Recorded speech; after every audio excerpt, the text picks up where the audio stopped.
don't think I can properly express just how important Shin Megami Tensei Nocturne is to me.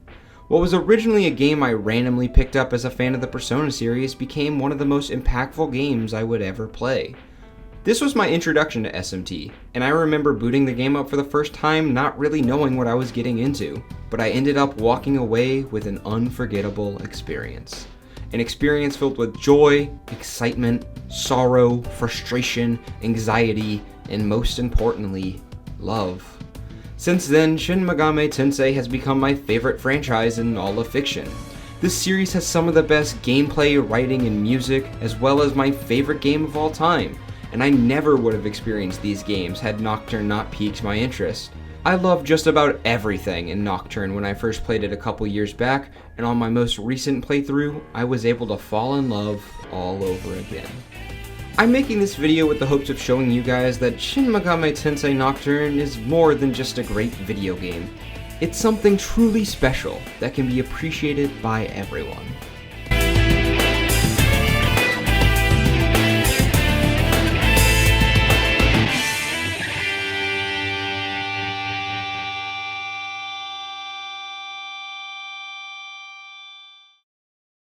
Nocturne opens in the bustling city of Tokyo. You and two of your friends, Isamu and Chiaki, have agreed to meet up and check on your teacher, Miss Takao, who's currently in the hospital.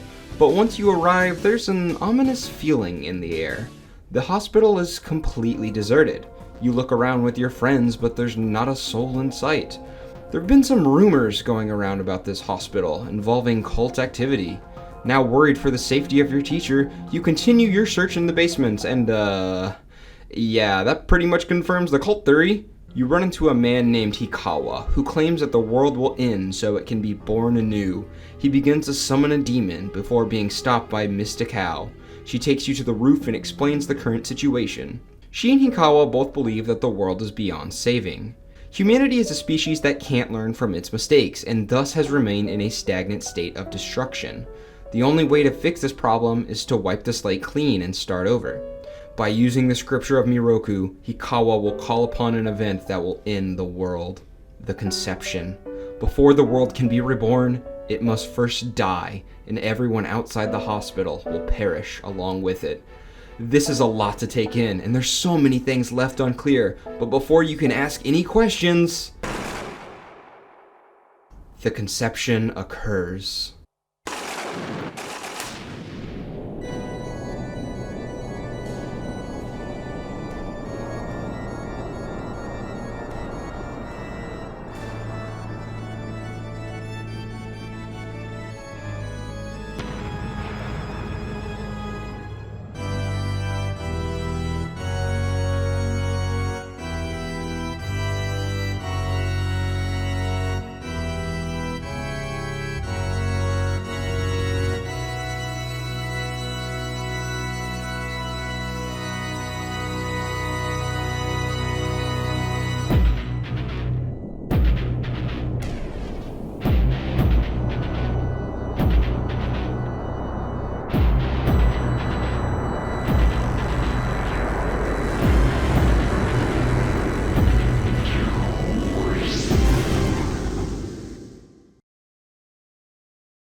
You awaken as the Demi-Fiend, a being with the body of a demon and the heart of a human. The world you once knew was dead. The previously empty hospital is now crawling with demons. The others in the hospital during the conception are nowhere to be found. Without much knowledge on the current situation, all that's left to do is go out and explore the Vortex world.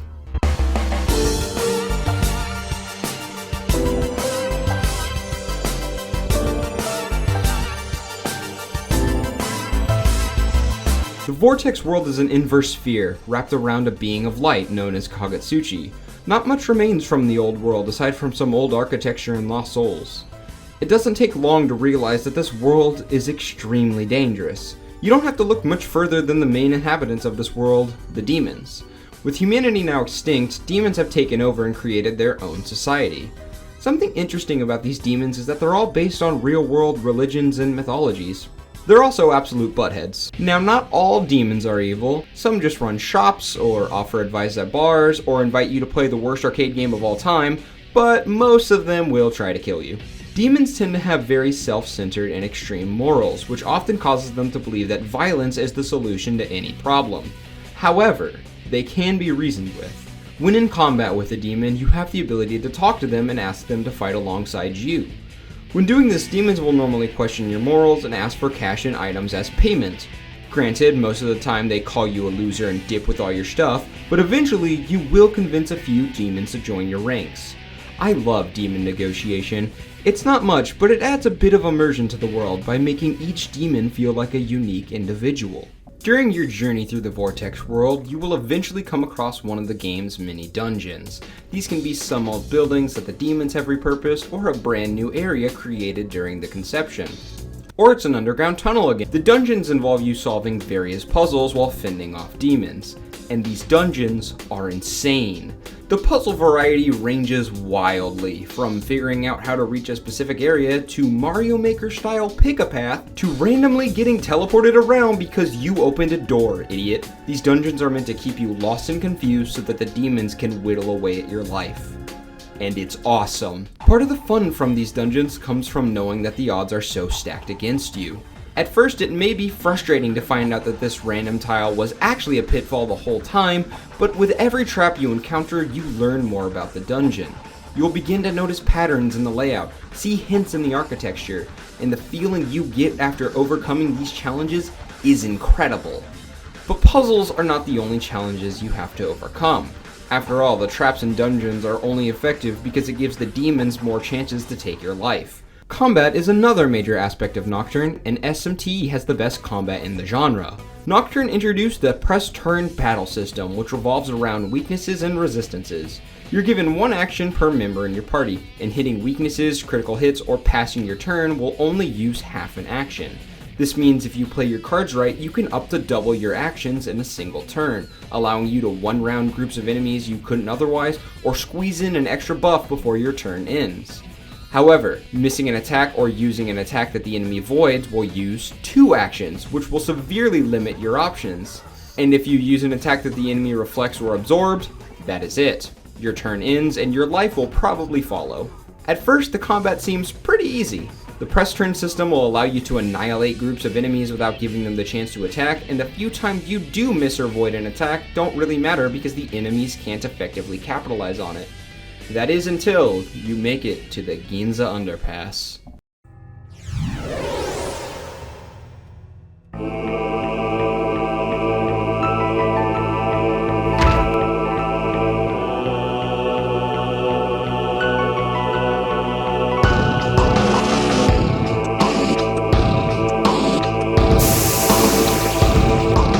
Enter the Matador, the most infamous boss in the entire franchise.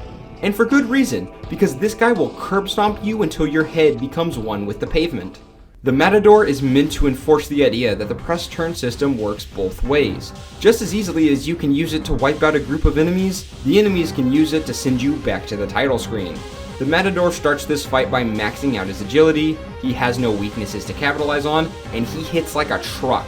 At first, this fight will seem impossible. He's going to dodge every attack and kill you in 3 turns. 2 if someone in your party is weak to force. But like I said earlier, this fight is meant to enforce the idea that the press turn system works both ways. By using demons that void force, you can limit his actions. By using buffs and debuffs, you can lower his agility and strengthen your defense. And once you fully utilize the press turn system, the Matador will fall. This fight may come across as a pretty big difficulty spike, but it's important that the player learns how to overcome this challenge, because after this fight, the game stops pulling its punches. You will run into spells that will kill you in one hit, attacks that will constantly crit, moves that can negate buffs and debuffs, enemies that will reflect physical, Dante from the Devil May Cry series, status effects that won't let you play the game, and moves that give the enemies more actions per turn. The amount of bullcrap that this game throws at you is absurd, and you will constantly have to rebuild your party around the challenges you're currently facing. And this leads to one of my favorite mechanics in the franchise. Whenever demons stop being useful, whether that be because their weaknesses are easily exploited by your current challenges, or because they've fallen behind in levels, it's time to take them out back and give them the old Yeller treatment. Demon fusion is a mechanic where you take two demons and fuse them into a new demon, carrying over some moves in the process. This mechanic is phenomenal. It allows for so much creativity in how you approach the challenges the game presents you with. You get to choose what demons are created and can influence what moves are carried over during the fusion, meaning you can tailor make any demon to fit your team.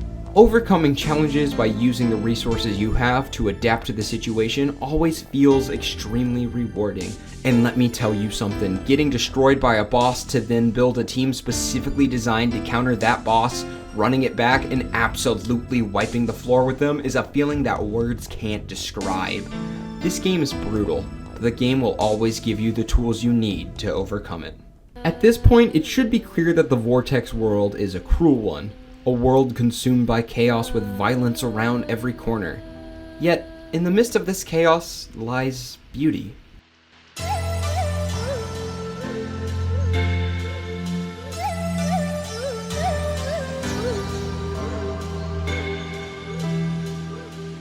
Nocturne's presentation is beautiful. From the art direction to the shot composition, everything about this game's visuals are breathtaking. Each area has its own unique style that perfectly sets the tone, with colors and lighting that enhance the mood.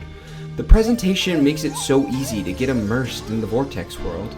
You can practically feel the sand blowing in the air and the warmth emanating from the pillars of light. Even small details like the text boxes reflecting or distorting can add a sense of mystery or dread. And all of this is enhanced by the music. The Megami Tensei series is known for having incredible music, and Nocturne is no exception. Every single song in this game's soundtrack is a banger on its own, but they also enhance the tone of the game.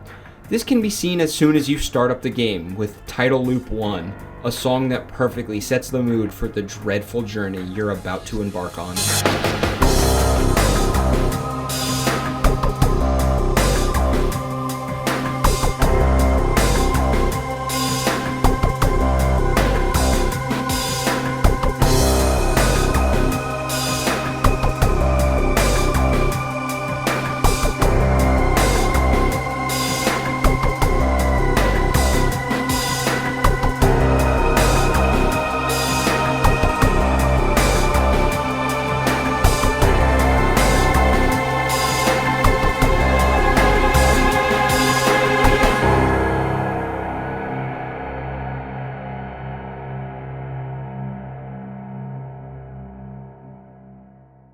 Something interesting about the battle tracks in this game is that most of them have lyrics, but the lyrics are robotic, distorted, and muffled, making them really hard to understand.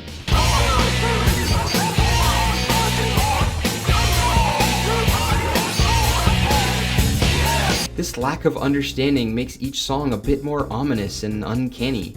Even when you can make out what's being said, the lyrics are so eerie that the uncanny feeling doesn't go away. And to add to this game's aesthetic of gods and demons, some of the lyrics are ripped straight out of the Christian Bible.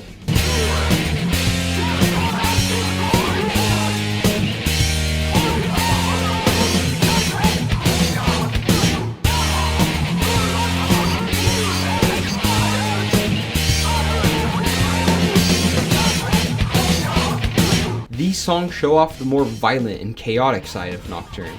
But like I said earlier, in the midst of this chaos lies beauty.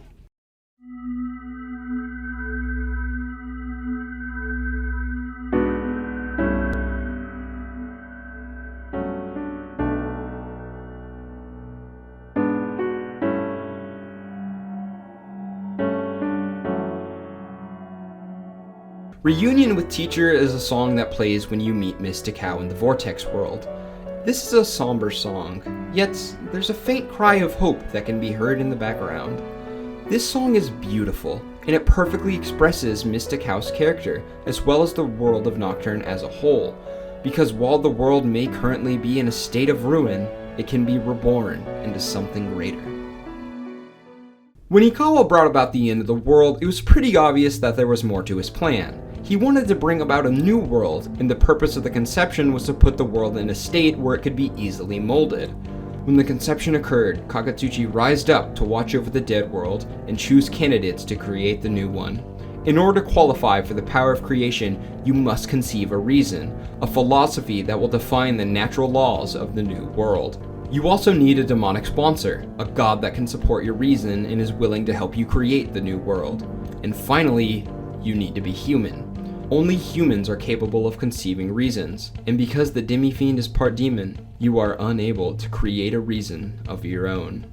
However, you can support already existing reasons.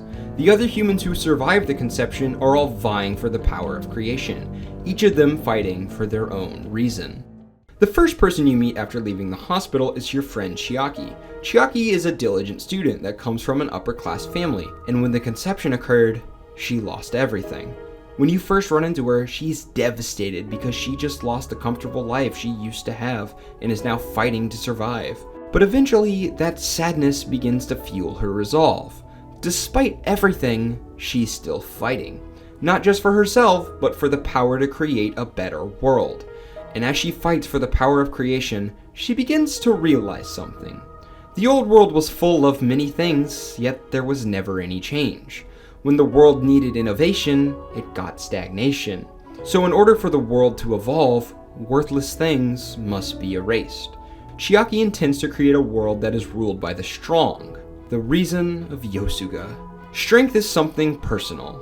The only person that can determine your own strength is you. And unlike any important possessions you may own, strength is something that can never be taken away from you. Strength is something you can achieve regardless of your current standing in life. And as long as you have it, you can live a comfortable life in the world of Yosuga. However, those who are not strong live or die by the hands of those who are. In this world, you either climb to S tier or your fate is sealed in F tier. What's ironic about this is Chiaki is not strong. In fact, she's so weak that she loses her arm in a fight with a mannequin, a being with strength comparable to a human. But after being granted strength by a demon, she massacres the entire mannequin race and steals their Magatsuhi to summon her demonic sponsor.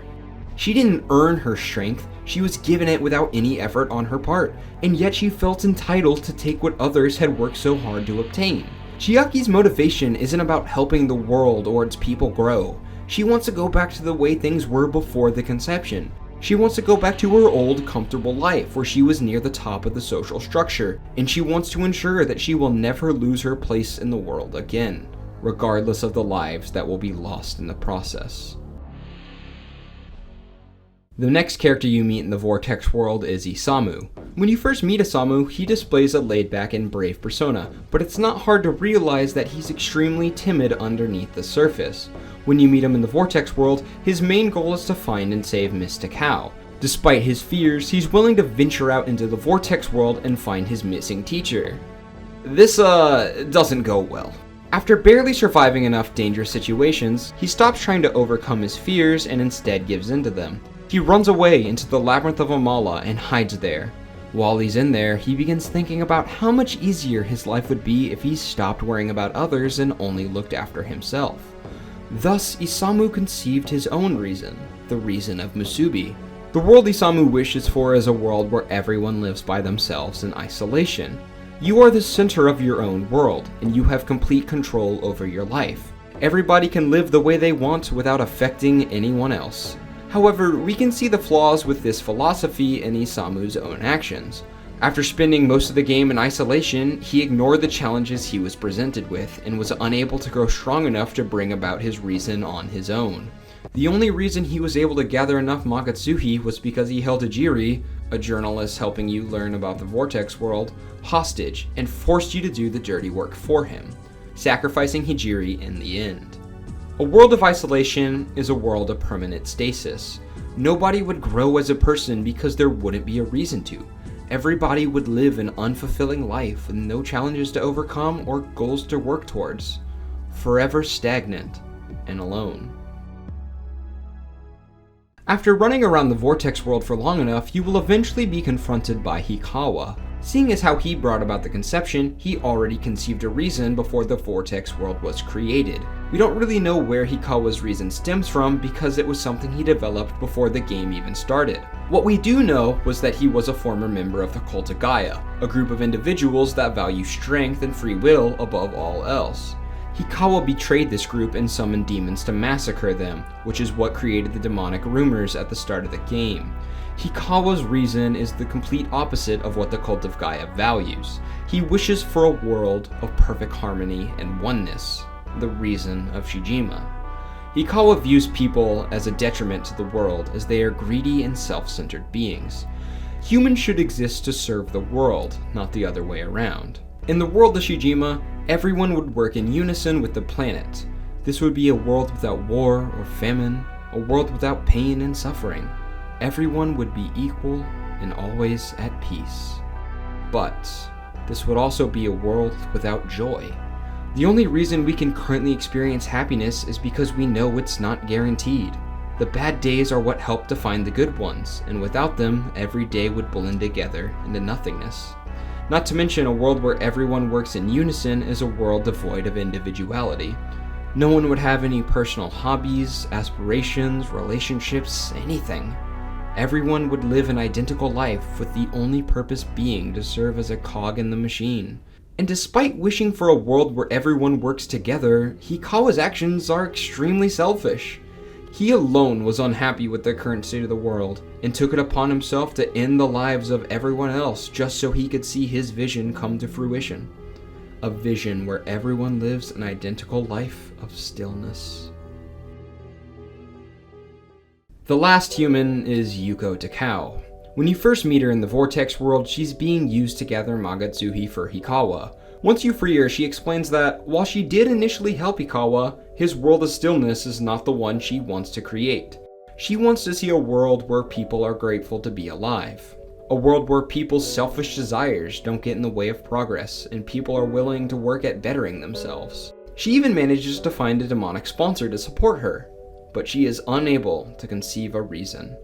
Wishing that things were better is not a philosophy that can help build a new world. In reality, the world she wishes to create is the world that used to exist.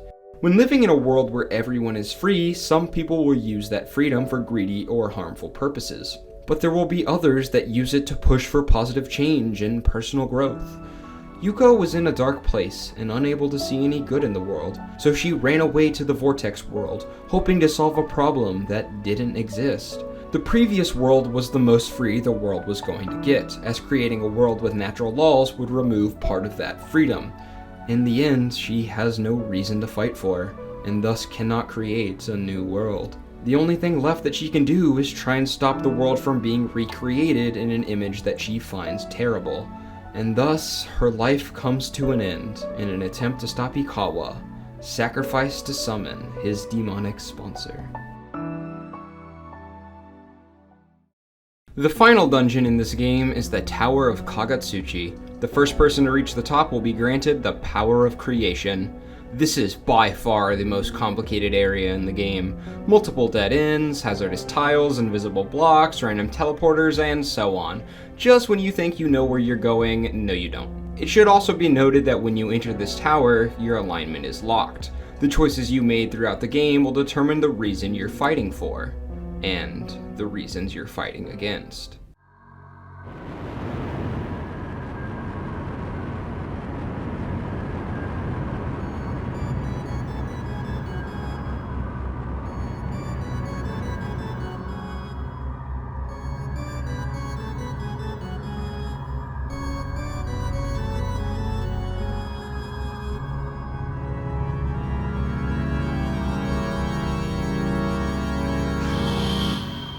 These fights always get to me. These are not some supervillains with an evil plan to see the world ruined. These are other people, just like you, fighting for the world that they believe to be best. Having to kill them is upsetting, but there's no other way around it. The literal fate of the world is at stake. You can't just step aside and watch someone else create a world that you disagree with. As unfortunate as this is, it has to end this way.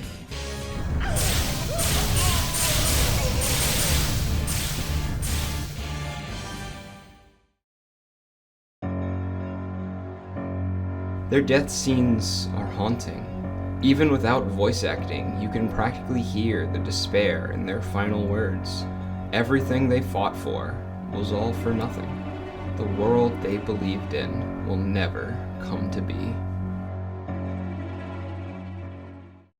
At the top of the tower awaits Kagetsuchi. State your reason and prove you have the strength to see creation through to the end.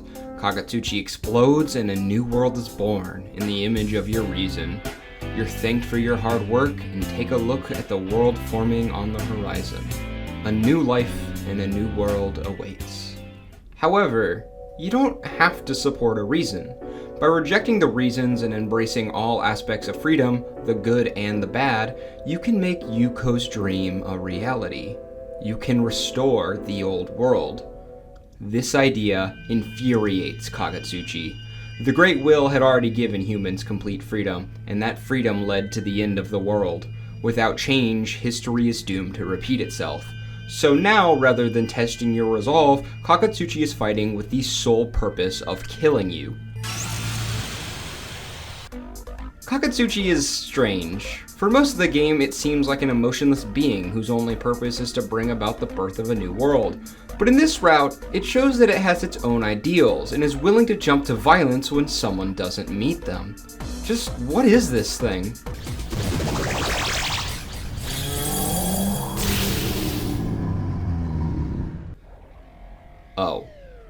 Oh, this looks familiar. Kagetsuchi is an avatar of the Great Will, also known as God, or... It's a projection created to enforce God's rule over the Vortex world.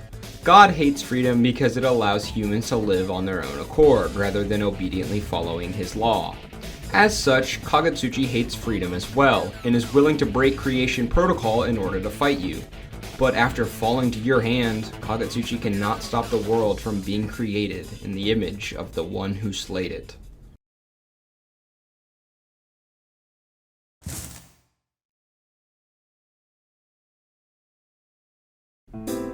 This is the freedom ending.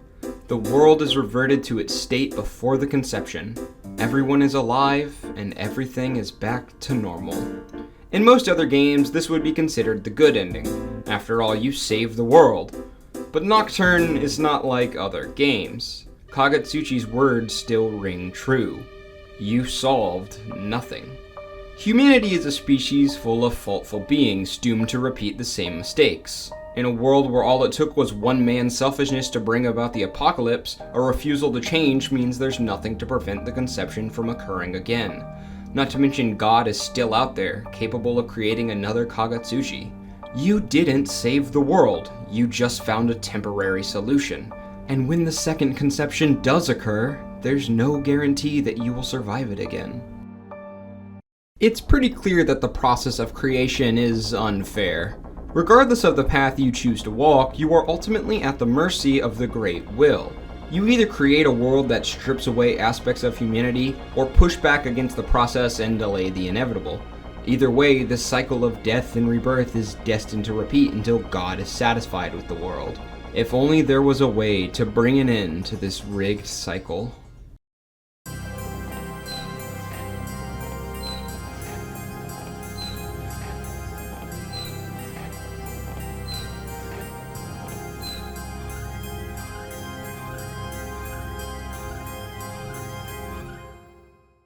Down in the depths of Amala, you will meet the fallen angel, Lucifer, the one responsible for turning you into the demi-fiend. The war between light and dark has lasted an eternity, and humanity has been dragged into it. The reason God created the conception was to purge worlds that had too much darkness, like when Hikawa summoned demons to slaughter people. And the conception is not just a threat to your world, but every world within the vast Amala universe. The only way to break free from God's law is to end the war. So Lucifer aimed to create a new demon of chaos, one with the strength to lead the demon army into the final battle against the Great Will. That demon is you. However, you still have the heart of a human. If you believe God's rule is unjust, then you can meet Lucifer at the bottom of the labyrinth and be reborn as a true demon. The only thing left to do now is prepare for the final battle, kill the remaining humans and destroy Kagetsuchi. defy God's cycle by ensuring that this world can never be reborn.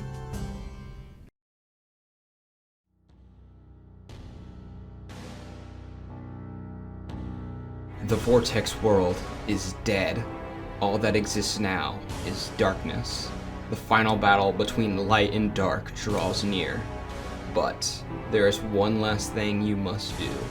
Prove yourself to the supreme power of darkness created by the Great Will.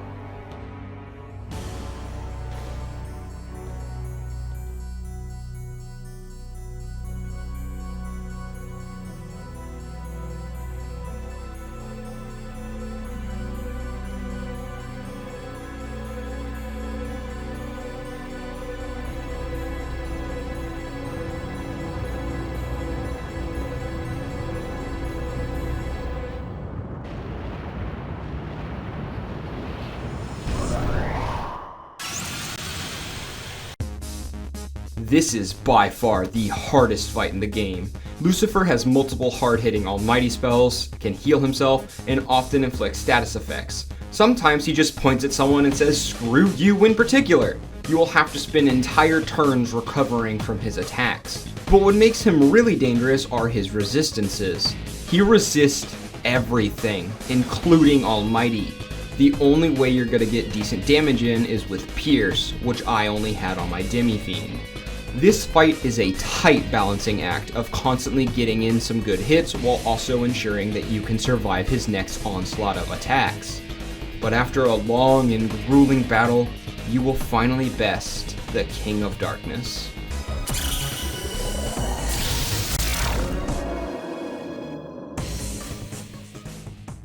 You have proven yourself to be more than just a demon. You are a demon with the strength and ideals of a fallen angel.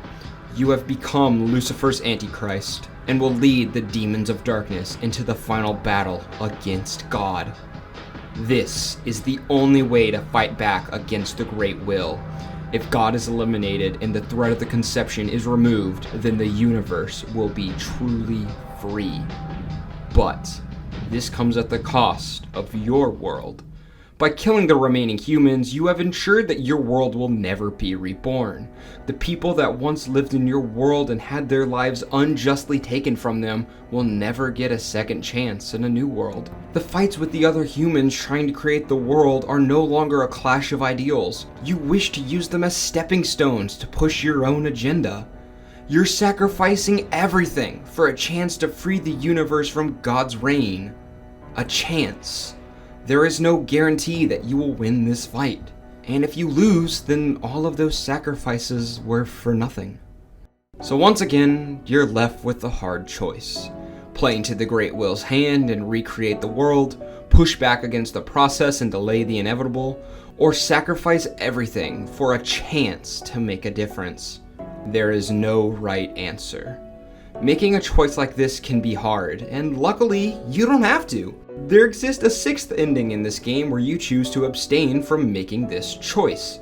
You deny all the reasons, refuse to accept all aspects of freedom, and reject Lucifer's offer.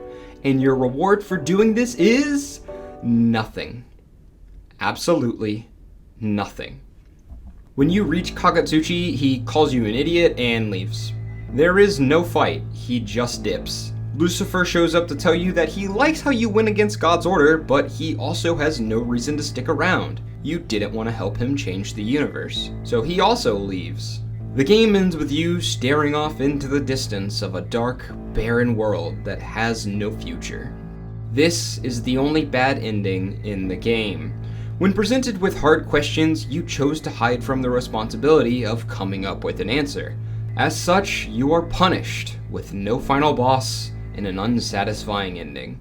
The reasons may be restricting, but you're creating a world you believe to be best for humanity. Recreating the old world may just be delaying the inevitable, but you're giving everyone a second chance at life.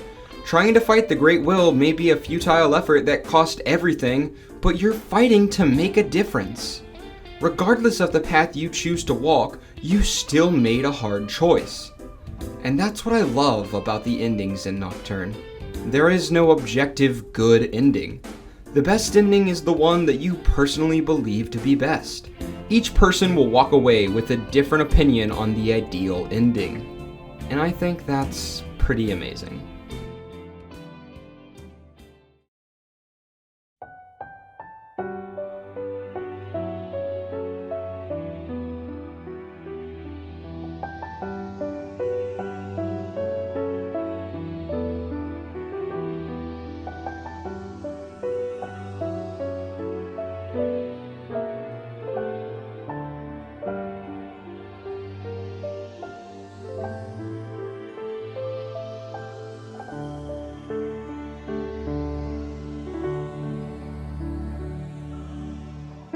Shin Megami Tensei Nocturne is, without a doubt, one of my favorite games of all time.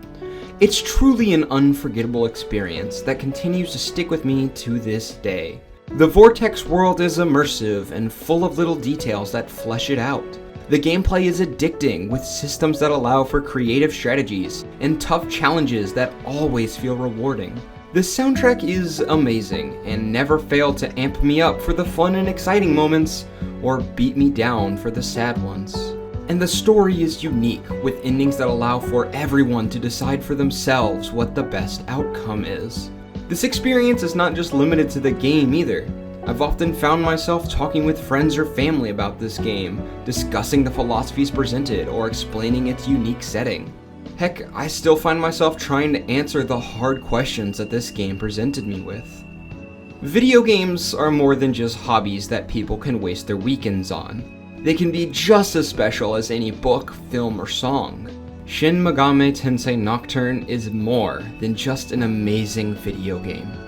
It's a beautiful work of art.